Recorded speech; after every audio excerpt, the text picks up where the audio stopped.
Glória a Deus. Amém, irmãos? Amém? Amém. Quero convidar os irmãos a abrirem as suas Bíblias em 1 Samuel, capítulo 16.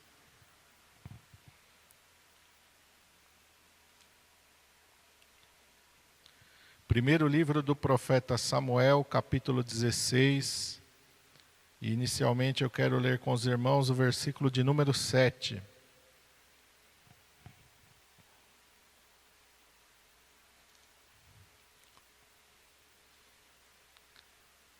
Amém? Todos acharam? Está escrito assim. Vamos ficar de pé, né? Já estava esquecendo. É só um versículo, mas vamos ficar de pé em reverência à palavra do Senhor. Está escrito assim: Porém o Senhor disse a Samuel: Não atentes para a sua aparência, nem para a grandeza da sua estatura, porque eu tenho rejeitado. Porque o Senhor não vê como vê o homem, pois o homem vê o que está diante dos olhos, porém o Senhor olha para o coração. Vamos orar. Pai, em nome de Jesus, nós estamos, Senhor, diante da Tua palavra, Senhor, nesta noite, Senhor, em que nós estamos diante da Tua presença. Espírito Santo de Deus, nós estamos aqui para ouvir a Tua voz, Senhor, através da Tua palavra. Senhor, nosso coração, nesta noite, que ele seja uma boa terra, uma terra fértil, uma terra preparada, para receber esta boa semente que é a Tua palavra. E que ela tenha, Senhor, condições de germinar, de nascer, de crescer, de florescer e frutificar abundantemente nas nossas vidas. Os nossos ouvidos estejam atentos, que o nosso coração esteja preparado para tudo aquilo que o Senhor tem para ministrar conosco, aos nossos corações nesta noite. Tu tens toda a liberdade, Senhor, de agir, de se mover, de trabalhar, Senhor, da Tua maneira, Senhor, da maneira que Tu sabes. Tu és Senhor, ó Pai. Tu és o oleiro e nós somos apenas o vaso nas Tuas mãos. Que a Tua vontade seja feita neste lugar e que a Tua vontade seja feita sobre as nossas vidas. Nós te pedimos em nome de Jesus. Amém. Os irmãos podem assentar. O Senhor olha para o coração. E o Senhor chamou a minha atenção nesse versículo de número 7, quando o Senhor fala ao profeta Samuel: Não atentes para a sua aparência, nem para a grandeza da sua estatura, porque eu tenho rejeitado. Porque o Senhor não vê como vê o homem, pois o homem vê o que está diante dos seus olhos, porém o Senhor olha para o coração. O Senhor olha para o coração.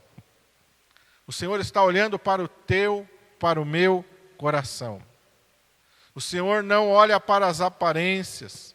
O Senhor não olha para o exterior. O Senhor olha para dentro do nosso coração. E quando fala que o Senhor não olha para as aparências, não significa que a gente pode estar de qualquer maneira na casa de Deus. Não é isso que a palavra de Deus quer dizer. Porque na casa de Deus nós temos que estar vestidos com decência. Hoje em dia a gente vê muitas pessoas que usam esse texto aqui para se apresentar de uma maneira não decente ou não correta diante de Deus. Nós temos que ter reverência diante do Senhor. E nós temos que saber nos portar na casa de Deus. Quando o Senhor está falando aqui que Ele não olha para a aparência, quer dizer que a aparência não influencia. O ser humano ele é influenciado pela aparência. O ser humano se deixa levar pelos aspectos que estão diante dos olhos. E quando a palavra de Deus diz que o Senhor não olha para a aparência, Ele não se deixa influenciar. Às vezes a gente olha para uma pessoa e ela pode estar vestida de uma maneira que tenha roupas caras, que tenha roupas de grife, de marca, que esteja tudo bem alinhado, tudo corretamente. Mas quando o Senhor olha para aquela pessoa, o Senhor está olhando para dentro do coração dela. Nós podemos nos impressionar, muitas vezes, com a aparência da pessoa, com a maneira dela se vestir, muitas vezes com a maneira dela se portar, mas Deus não se deixa levar por isso, porque o Senhor está olhando para dentro do coração. E esse é um texto em que Deus dá uma ordem para o profeta Samuel, porque ele já havia rejeitado o rei Saul por causa da sua desobediência, por causa da dureza do seu coração, por causa da obstinação do seu coração, por causa da precipitação do seu coração. E quando eu falo do seu coração, a gente vê isso nas atitudes de Saul. As atitudes de Saul revelavam um coração precipitado, um coração desobediente, um coração que não dava ao Senhor a devida reverência. A Bíblia diz que a boca fala do que o coração está cheio, e eu posso dizer para os irmãos que isso também se traduz nas nossas atitudes. Saul era alguém que não soube esperar. Quando o profeta Samuel fala, olha, reúne o povo, espera 7 dias até o tempo determinado, até que eu vá lá, eu vou fazer um sacrifício, eu vou consagrar você e o povo, e depois vocês vão para a batalha. E a palavra de Deus diz que o inimigo veio e se acampou, e veio também os filhos de Israel, se acamparam ali junto com Saul, e praticamente no finalzinho do término do prazo, o prazo ainda não havia terminado, o profeta Samuel ainda não havia chegado. E Saul começou a se agitar, Saul começou a ficar ansioso, e a palavra de Deus diz que ele começou a olhar e reparar que o povo estava se dispersando. Então, em vez dele esperar o profeta Samuel, ou em vez dele fazer uma oração, ele diz, olha, traga-me aqui o animal, eu mesmo vou fazer o sacrifício. Porque Samuel não vem. Mas isso era a precipitação do coração dele. A palavra de Deus diz que ele faz o sacrifício, ele termina de fazer o sacrifício, Samuel chega, e Samuel ainda chega dentro do prazo. O prazo não tinha vencido. E Samuel fala para ele, o que fizeste? Agiste neciamente. Hoje o Senhor teria confirmado o reino nas tuas mãos para sempre. Mas porque você não soube esperar, mas porque você se precipitou, se deixou levar pelas circunstâncias, você pecou. E a palavra de Deus vai dizer que na outra vez, quando Deus dá uma ordem para Saul, olha, você vai e vai guerrear com os amalequitas, e você não pega nada dali, tudo é amaldiçoado, tudo é anátema naquele lugar. Não traga nada, não poupa nada naquele lugar. A palavra de Deus diz que Saul vai para aquela guerra, porém a palavra de Deus diz que ele poupa o rei dos amalequitas e poupa o melhor dos animais. E também ele traz alguns prisioneiros. E quando a palavra de Deus diz que Samuel chega, ele diz, olha, cumpri a palavra do Senhor. Samuel diz, então, por que eu estou vendo gado aqui? Por que o rei Agag está aqui? Por que tudo isso?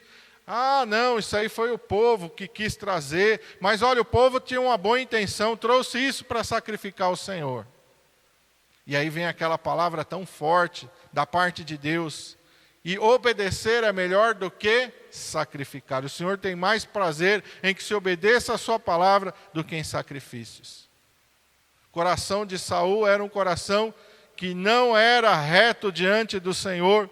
Então, sob a ordem de Deus, o profeta Samuel vai até Belém, vai até a casa de Jessé, e a palavra de Deus ali orienta Samuel que dentre os filhos de Jessé, Deus não dá um nome, Deus não dá nenhuma característica, ele só diz, dentre os filhos de Jessé eu tenho me provido de um rei.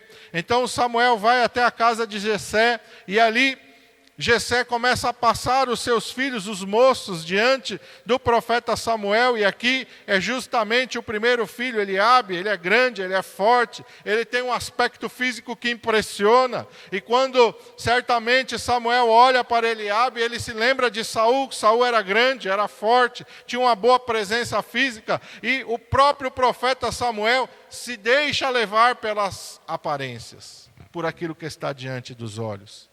E o Senhor então diz para ele aqui, não atentes para a sua aparência, nem para a grandeza da sua estatura, porque eu tenho rejeitado, porque o Senhor não vê como vê o homem. 3 coisas que o Senhor não atenta. 3 coisas que não chamam a atenção de Deus.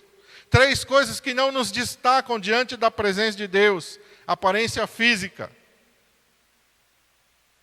a estatura, a força, a capacidade humana, a inteligência. Deus não está olhando para isso.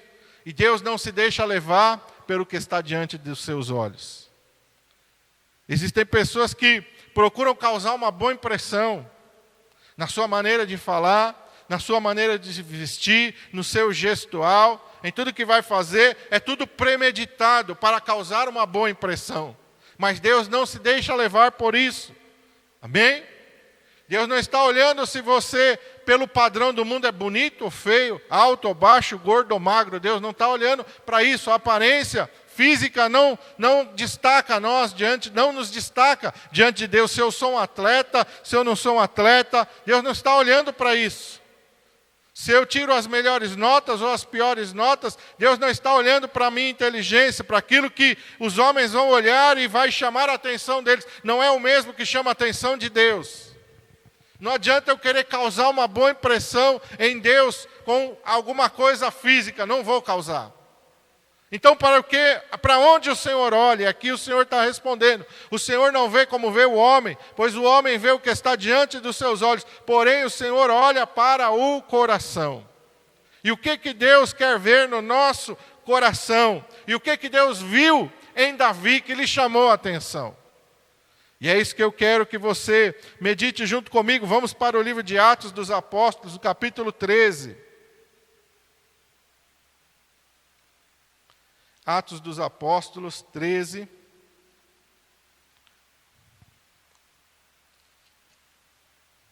E eu quero ler com os irmãos o versículo de número 22.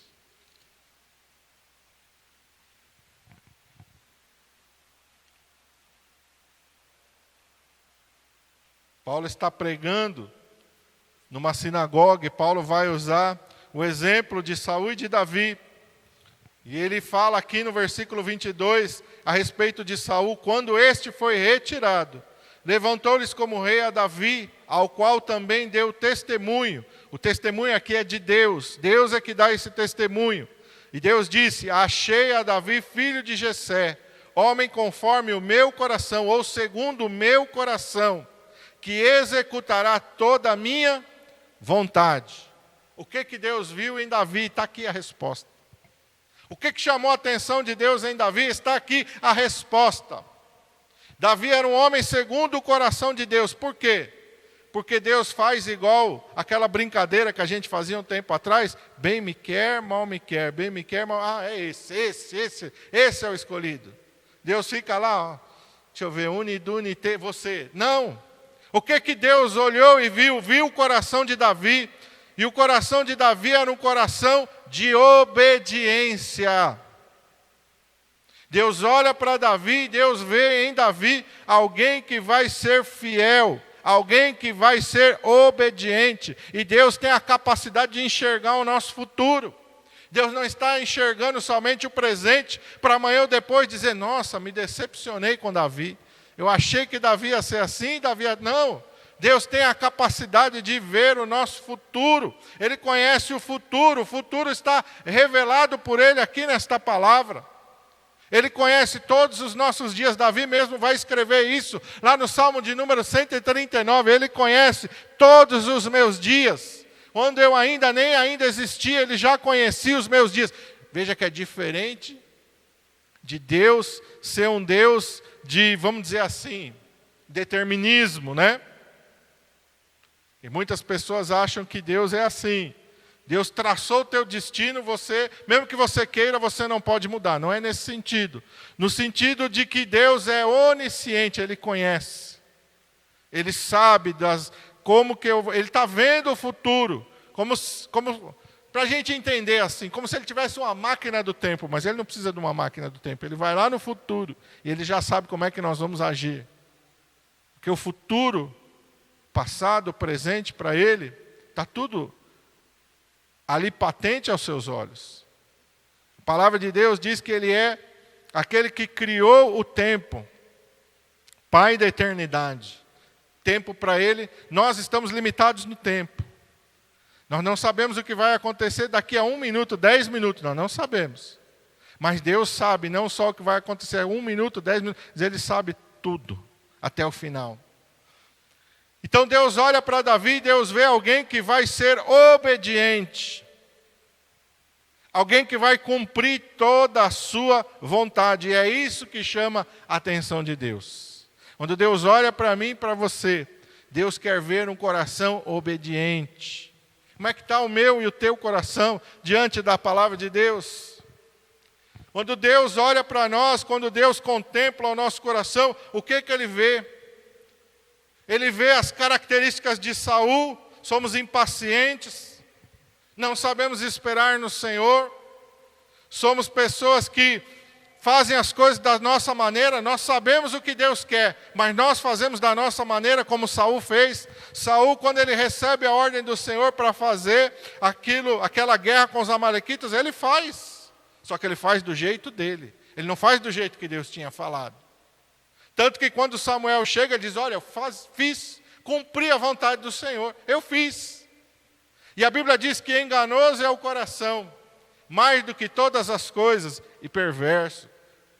A palavra de Deus nos diz no livro do profeta Jeremias, maldito o homem que confia no homem e faz no braço da carne o seu.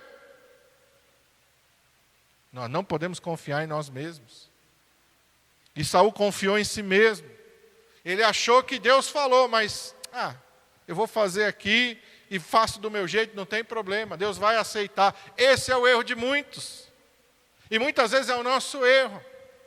Porque a gente não faz exatamente, quando Deus fala com Josué, Deus fala para Josué, Josué, tenha o cuidado de fazer conforme exatamente dessa maneira que está escrito na minha palavra. Não é da tua maneira, não é do teu jeito, é do meu jeito.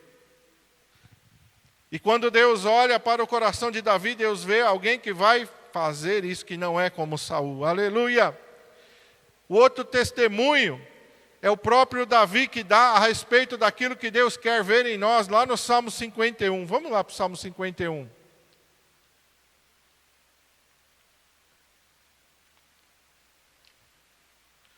Salmo de Davi.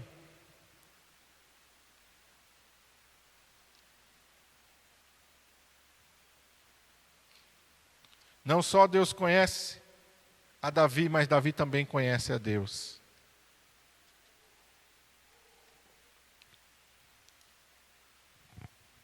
Davi tem experiências com o Senhor. E aqui no versículo de número 7,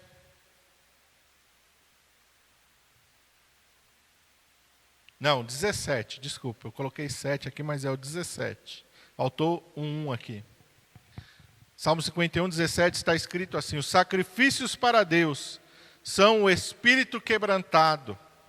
A um coração quebrantado e contrito não desprezarás, ó Deus. A um coração quebrantado e contrito, Deus não desprezará. O que Deus quer ver em nós? Coração quebrantado e contrito. O que é um coração quebrantado e contrito?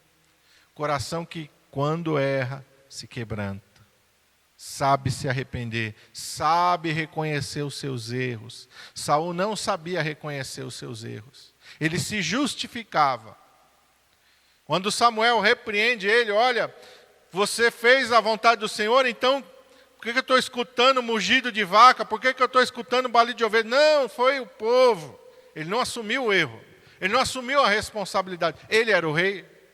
A responsabilidade estava sobre ele. Ele recebeu a ordem. Ele transferiu a responsabilidade. Quando Davi vai pecar, e Davi vai pecar de uma maneira muito mais grave, porque Davi vai cometer um adultério, e Davi vai cometer um assassinato, é muito mais grave o erro de Davi comparado com o erro de Saul. Só que quando o profeta Natã repreende ele, a atitude de Davi é completamente diferente. Aqui no versículo 4 do Salmo 51 nós vemos: contra ti somente pequei, e fiz o que é mal à tua vista, para que sejas justificado quando falares e puro quando julgares. Eu pequei, eu errei, eu mereço ser julgado, eu mereço ser punido, porque eu errei. Esse é um coração quebrantado. Esse é um coração contrito, que ele sabe que não é autossuficiente.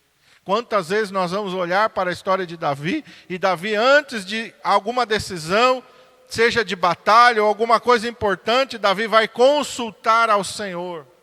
vai chamar o profeta e vai pedir para que ele consulte ao Senhor, ou Davi mesmo vai consultar ao Senhor e vai perguntar: Senhor, posso fazer isso? Posso fazer aquilo? Senhor, o que eu faço? Davi é aquele homem que depende de Deus, e isso agrada a Deus. E muitas vezes isso falta em nós. Nós vamos tomando as atitudes, vamos tomando as nossas decisões, sem sequer nos preocuparmos se é a vontade de Deus ou não. Se Deus quer aquilo ou não. Se vai agradar a Deus ou não. A um coração quebrantado e contrito, Deus não despreza. Quando Deus olhou para Davi, Deus viu um coração obediente e viu um coração quebrantado e contrito. Deus já sabia que ele iria pecar. Deus já sabia que ele iria transgredir. Mas Deus já sabia que ia haver arrependimento. Que ia haver ali o reconhecimento do seu pecado. E não só nesse episódio de Batseba e de Urias, mas lá depois, quando ele vai nomear o povo, vai mandar numerar o povo, uma coisa que era proibida por Deus, e porque ele manda numerar o povo, vem uma praga sobre Israel, e os filhos de Israel estão morrendo, e Davi, quando ele vê que os filhos de Israel estão morrendo, ele diz: Senhor, quem pecou fui eu, o povo é inocente. Estenda a tua mão sobre mim, sobre os meus filhos e sobre a casa de meu pai. Poupe o povo, porque o povo é inocente. Olha que atitude diferente. Saul tirou a culpa de si e jogou sobre o povo. Davi está tirando a culpa do povo e trazendo para si, assumindo, porque na verdade o erro era dele. O erro de Saul era dele também. Mas a diferença do coração fica bem evidente quando Saul erra e transfere a responsabilidade para o povo. Se Deus vai punir alguém, que puna o povo, não eu. E Davi, quando erra, diz: não, que o Senhor poupe o povo e que puna só a mim. O povo é inocente. É isso que Deus olha e Deus quer ver, irmãos. Deus sabe que nós não somos perfeitos. Deus sabe que nós em algum momento vamos errar. Mas Deus quer ver corações quebrantados e contritos. Deus quer ver arrependimento. Deus quer ver confissão. Deus quer ver mudança de atitude nas nossas vidas. Deus não quer ver um coração obstinado, que permanece no pecado, que permanece no erro, que não assume os seus erros nem as suas transgressões. Isso não agrada a Deus.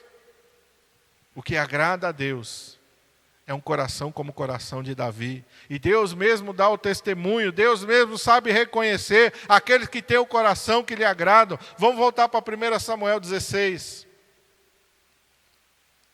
E eu quero encerrar com o versículo 12. A palavra de Deus diz que Jessé manda passar 7 filhos diante do profeta Samuel. E Deus fala: não é esse, não é esse. Um por um, Deus vai falando para Samuel: não é, não é, não é. Samuel chega no momento que fala assim, no verso 11: acabaram-se os moços? Aí Jessé se lembra: não, tem um mais novo. Está lá no campo com as ovelhas. Então o profeta diz: olha, manda chamá-lo enquanto ele não chegar. Nós não vamos nos assentar para comer. E então mandam chamar Davi. Quando Davi chega, verso 12, eu quero ler com os irmãos. Então mandou chamá-lo e fê-lo entrar. E era ruivo e formoso de semblante, de boa presença. E disse o Senhor: levanta-te, unge-o, porque é este mesmo. Deus reconhece e Deus conhece aqueles que têm o coração que lhe agradam. O testemunho não é do profeta Samuel, o testemunho é de Deus. O profeta Samuel era um homem de Deus? Era. Mas até mesmo os homens de Deus podem acabar errando. Nós podemos cometer falhas, mas Deus não erra. Deus não comete falha. Deus não se engana. Aleluia. Deus dá o testemunho, é esse mesmo. Levanta e unge, porque esse é o homem segundo o meu coração. Amém? Vamos ficar de pé. Que o nosso coração tem as características do coração de Davi. Coração obediente, um coração contrito e quebrantado, porque é isso que o Senhor está buscando. Pai, em nome de Jesus, nós te agradecemos e te louvamos pela tua palavra, Senhor. O Senhor vê dentro do nosso coração. O Senhor não se deixa levar por aquilo que falamos. Quando queremos impressionar ao Senhor com as nossas palavras, isso não causa nenhum impacto no Senhor. Porque o Senhor conhece o nosso coração. O Senhor sabe se estamos falando em sinceridade ou não. Mas quando falamos com toda a sinceridade do nosso coração, isso chama a tua atenção. Não adianta, Senhor, querermos fazer um teatro na tua presença, porque o Senhor não vai ser enganado. Não adianta querermos transferir as responsabilidades, porque o Senhor conhece o nosso coração. A tua palavra diz que de Deus ninguém zomba. Ninguém esconde nada dos teus olhos. Todas as coisas estão nuas e patentes diante dos teus olhos. O Senhor sabe todas as coisas, até as intenções do nosso coração o Senhor já conhece de antemão. Por isso nós te pedimos, ó Pai. Como Davi orou no Salmo 51, nós oramos. Cria em mim, ó Deus, um coração puro. Senhor, cria em nós um coração puro. Renova em nós um espírito reto. Senhor, é isso que nós precisamos, de um coração puro. De um espírito reto, de um coração obediente, de um coração contrito e quebrantado. É disso que nós precisamos, Senhor. Nós precisamos, ó Senhor amado, que o Teu Espírito Santo trabalhe em nós, nos molde, nos transforme, Senhor. Para sermos conforme a Tua vontade. Não é o Senhor que precisa mudar, somos nós que precisamos ser transformados, ó Pai. Por isso nós clamamos, transforma, Senhor, o nosso coração. Transforma o nosso ser, ó Pai. Tu és o oleiro, nós somos o vaso nas Tuas mãos. Se for necessário, quebra e faz de novo. Mas que a Tua vontade seja feita. Mas que sejamos moldados, ó Pai, até que nós venhamos a ser da maneira que agrada ao Senhor, ó Pai. E o nosso coração seja puro, ó Pai. Diante do Senhor, seja reto diante do Senhor e diante da Tua presença. Que não haja falsidade em nós, ó Pai. Que não haja engano em nós, ó Pai. Mas que haja verdade, que haja sinceridade, que haja retidão diante da Tua presença, Senhor. Nos ajuda, Senhor. Nós não podemos confiar no nosso coração. Nós precisamos que o Senhor venha nos sondar. Aleluia. Davi mesmo também escreveu isso. Sonda-me, ó Deus, e conhece o meu coração. Prova-me os pensamentos. E vê se há em mim algum caminho mau. E guia-me pelo caminho eterno. Davi orou desta maneira. E desta maneira nós oramos, ó Pai, nesta noite, ó Pai. Senhor, cobre-nos com Teu sangue. Nos guarda, nos livra de todo mal, Senhor. Guarda, Senhor, a nossa entrada e a nossa saída. Desde agora e para sempre, Senhor, nós te pedimos em nome de Jesus. Amém.